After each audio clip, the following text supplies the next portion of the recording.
طالبانو داسې خبرې وکړې چې افغانستان په شمول نړۍ ولړزوله. طالبانو اشرف غني او عبدالله تاختار ورکړ او داسې څرګندونې وکړې چې ټول ورته حیران پاتې دي. ملګرو ویډیو جالبه ده، تر پایه راسره پاتې شئ. قدرمنو لیدونکو السلام علیکم، وخت مو په خیر.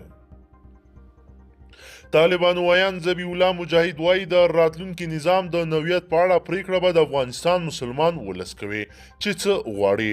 ولسمشر اشرف غني او عبدالله هسې خواري کوي او وخت ضایع کوي. زموږ راتګ به افغانستان کې بیا بل شانتي وي.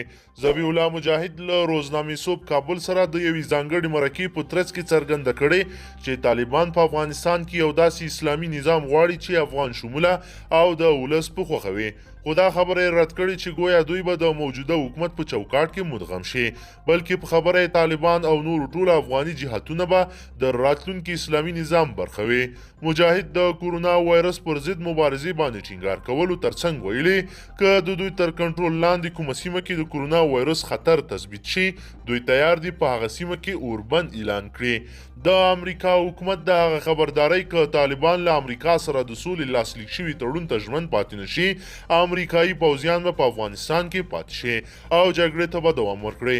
په ځواب کې ذبیح الله مجاهد ویلي که امریکایان د سولې تړون مطابق له افغانستان څخه خپل پوځیان ونه باسي، موږ به هم لکه د پخوا په شان خپل جهادي عملیات ورباندې پیل کړو او د هغوی تر شړلو به ادامه ورکړو. د طالبانو ویان ذبیح الله مجاهد په داسې مهال د افغانستان د راتلونکي نظام د څرنګوالي او امریکایانو سره د سولې تړون په هکله څرګندونې کوي چې ویل کېږي نړیوالې ټولنې او امریکا په افغان حکومت زور اچولی تر څو خپل منځي ستونزې حل او د طالبانو او امریکا ترمنځ د سولې تړون مطابق مطالب بندیان آزادولو سره بین الافغاني مذاکراتو او دایمي سولې ته لاره هواره کړي.